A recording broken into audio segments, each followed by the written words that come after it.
erga Iraan rukuttaa cimaa buufataalee USA irratti raawwattee boodam Tiraamp waraanni kun nuttaafu jechuun labsaniiru.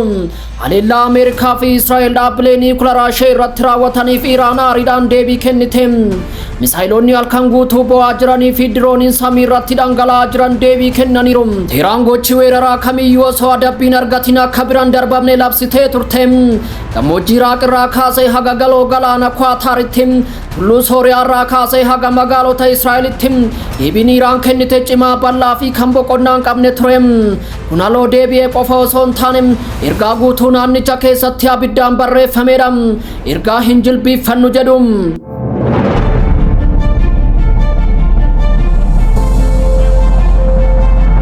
Jettuuwwan Israa'el Teheraan yoo rukutanim akkasumas boombiin Ameerikaa baankar buustar iddoowwan lafa jalaatti yeroo gadi darbataman humnoonni waraanaa Iraan haleellaa qindoomina qabuu fi kan buufata waraanaa Ameerikaa naannicha keessa jiru raasee raawwate. Buufanni aloodeed Kwaataar keessatti argamuuf kan ajaja giddu galeessa Ameerikaa ta'e kallattiin rukutame. Sirni raadaraa fi buufataalee waraanaa USA Iraaq keessatti argaman haleellaan misaayilaa fi diroonitiin barbadaa'aniiru. Humni dhukaasaa Iraan buufataalee Ameerikaa Sooriyaa keessatti argamanis daaraa botoroo taasiseera. Akkasumas Israa'el keessatti dalga dambaliin misaayilotaa taasisuun Beersheebaa, Teel Aviivii fi Haayifaa rukute. Miliyoonaan kan lakkaa'aman gara gaaddisaatti erguun lammiilee ajjeese akkasumas hireen Iraan akka hin cabne mirkaneesse.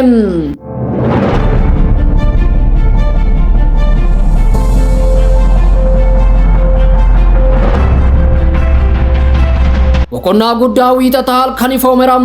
Pirezidaantiin Ameerikaa Doonaald Tiraamp Israa'elii fi Iraan dhukaasa guutuu dhaabuuf waliigaluu labsaniiru. Kunis waraana gara jabeessa guyyaa 12 ture kan baha giddu galeessa raasee fi miliyoonaan kan lakkaa'aman Teheraan fi Teel Aviv keessaa akka baqatan dirqisiisee xumuruu mala jedhame. Haa ta'u malee dhoo'insii fi haleellaan misaayilaa haga kibxata ganamaatti itti fufuun dhukaasa dhaabuun guutummaatti hojiirra ooluu fi dhiisuun isaa ifa hin taane. Iraan fi Israa'el misaayila wal jijjiiruun waraana dhaabuu jalqabuuf sa'aatii muraasa dura gamlachuun bu'aan lubbuu namaa galaafate galmaa'eera. Erga waraana dhaabuun hojiirra oolee sa'aatii muraasa boodammoo Israa'el Iraan waliigaltee cabsuun na haleeltee jirti jechuun deebii cimaa kennuuf dhaadatte. Haa ta'u malee Iraan haleellaa kana raawwanne jechuun mormite. Maddeen pireesiivitti akka himanitti Israa'el waa'ee haleellaa misaayila Iraan dhukaasa booda dubbatte soba jette. Israa'el weerara waraanaa itti fufuuf kana sababa godhatti jechuunis himatte. Sirri Israa'el kibxata ganama Iraan waliigaltee dhukaasa dhaabuu cabsiteef deebii kennuuf ajajjee jirti jechuun himateera. Haa ta'u malee maddeen dhimmichatti dhiyoo ta'an akka jedhanitti Iraan ammallee haala jiru ilaalaa jirti. Israa'el waliigaltee dhukaasa dhaabuu hordofuu fi dhiisuu ishee hordofaa jirti jedhame. Akka maddeen kun jedhanitti yoo ta'e Israa'el Tiraamp qunnamtee haleellaa ishee dhaabuuf kan murteessite erga Iraan buufata Ameerikaa Kwaataar keessatti argamu misaayilaan rukuttee booda jedhaniiru. Israa'el USA'n guutummaatti waraana kana akka hirmaattu barbaaddus USA'n garuu waraana kana irratti hirmaachuu akka itti hin fufne akeekuu jalqabde. Dhukaasa dhaabuun jalqabuu isaa dura Iraan dalga misaayilaa 6 Israa'el irratti dhukaasuun Beersheebatti namoonni 4 battalumatti ajjeefamaniiru. Namoonni 20 ol ta'an ammoo miidhamuu fi rifachuu isaaniitiin yaalamaa jiru jedhame. Waraanni Israa'el haleellaa kana kan mirkaneesse yoo ta'u yeroo waraanaa kanatti misaayiloonni Iraan 500 olii fi dirooniin 1000 ol darbatamuu ibseera. Hedduun isaanii kan addaan citan ta'uu kan ibse yoo ta'u garriin isaanii miidhaa guddaa geessisuu amaneera. Sirri Haajii Alaa Iraan Abbaas Argaachii akka jedhanitti Teheraan haleellaa kana kan dhaabdu yoo Israa'el weerara ishee dhaabde qofa jechuun akka sa'aatii Teheraanitti ganama sa'aatii 4tti xumuruu qabdi jedhe. Israa'el yoo dhaabde nutis ni dhaabna. Akkasumas miidiyaa hawaasaa irratti dabaluun ibse humna waraanaa keenya jajjaboo galateeffanna. Haga daqiiqaa dhumaa lolaniiru. Haga cooba dhiiga isaanii dhumaatti biyya keenya ittisuuf qophii ta'aniiru jedheera. Tiraamp gamasaa waraanni guyyaa 12ffaa xumurame jechuun labse. Tiraamp waliigaltee dhukaasa dhaabuu Iraan fi Israa'el gidduutti taasifameef dhuunfaan jiddu galeessa ta'uu isaanii bilbila muummicha ministeeraa waliin taasisaniin himaniiru. Saboonni lamaan baga gammaddan jechuun nagaa irratti waliigaluu isaaniif uummata jajjaboo fi qaroo jechuun jaje. dhukasa dhaabuun kun marsaan kan raawwatamu yoo ta'u abbanni oduu Iraan Faaris akka jedhutti gaafin dhukasa dhaabuu kun haleellaa Iraan buufataalee Ameerikaa naannicha keessa jiran irratti raawwatte yaada namaa harkisuuf kan tolfame jedheera. Waraanni kun sadarkaa balaa irra kan ga'e dhuma torbee darbee yoo ta'u Ameerikaan Israa'el gargaaruun boombii guddaa baangar buustingi dhaabbilee niikularaa Iraan irratti darbachuun ture. Iraanis akkuma dhaadatte sodaa malee deebii kennite. Buufanni qilleensa Aluudeedaa Kwaatar keessatti argamuuf buufanni Ameerikaa guddichi baha giddu galeessaa keessatti argamu misaa'ila Iraan rukutame. Buufataaleen Ameerikaa naannicha keessa turan hundi isaanii abidda misaa'ila Iraan qammasuuf dirqamaniiru. Ergama kana Iraan maqaa koodii oduu injifannoo jettee moggaafte. Gama biraatiin itti aanaan pireezidaantii USA JD Vance akka jedhanitti Iraan meeshaa niikularaa ijaaruuf dhiyoo turte meeshaalee barbadeessinee jirra waan ta'eef kana booda hin dandeessu jedheera.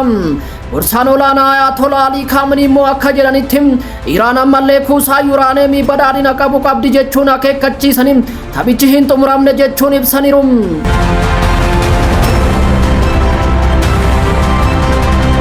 Gama biraatiin hoogganaan dhaabbata atoomikii idil addunyaa dhukasa dhaabuu booda Iraan walii wal arguuf waamicha dhiyeesse. Hoogganaan dhaabbata niikularaa dhaabbata mootummoota gamtoomanii Raafaayel Giroosi ministeera dhimma alaa Iraan Abbaas Argaachiif ergaa walga'iin akka godhamuuf gaafachuu dhiyeessaniiru. Iraanii fi Israa'el gidduutti dhukasa dhaabuun booda Iraan ejeensicha waliin tumsuu qabdi jedhe. Tumsi kun dhimmoota niikularaa yeroo dheeraaf ture nagaa akka argatuuf kan gargaaru ta'uu himeera. Gama biraatiin Iraaq keessatti haleellaa diroonii gaggeeffameen dhiphinni naannoo dabalaa jira. Waldhabdeen Iraan fi Israa'el dabalaa dhufuun dirooniin eenyummaan isaa hin beekamne sarara raadara buufata waraana Iraaq lama rukute. Buufata Taajii kaaba Baagdaad fi buufata xiyyaaraa Imaam Alii kibba bulchiinsa Diqaar rukutaniiru. Gareen kamiyyuu itti gaafatamummaa kan fudhate kan hin jirre yoo ta'u milishoonni Iraaq Iraaniin deeggaraman harka keessaa kan qabne haalaniiru. Rakkoo kana gidduutti kan qabamte Iraaq dirree waraanaa akka hin taane naannoo qilleensaa ishee cufattee jirti. Gaalonni Iraaq akkas jechuun amaniiru. USA'n jettiiwwan Israa'el samii Iraaq keessa akka fayyadaman akka hin ayyamne Iraan loltoota Ameerikaa Iraaq keessa buufatan akka hin rukunne akkasumas Baagdaad waraanni kun gara naannoo isheetti akka hin babal'anne karaa dippiloomaasii cimtee hojjechaa jirti.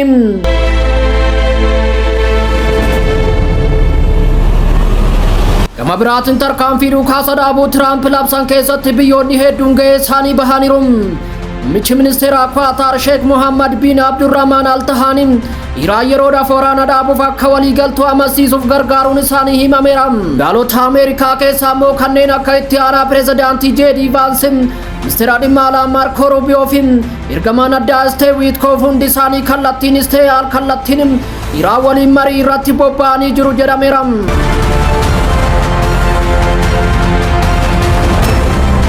Mariin karaa duubaa Kwaatar USA fi Israa'el kan hirmaachise ta'us hooggantoonni Iraan dhukasa dhaabuu kan jedhamu kun kan tolfamee fi shira qophaa'e akkasumas Ameerikaa fi Israa'el ittisa Iraan laamshessuu dadhabuu isaanii irraa kan ka'e ta'uu dubbataniiru.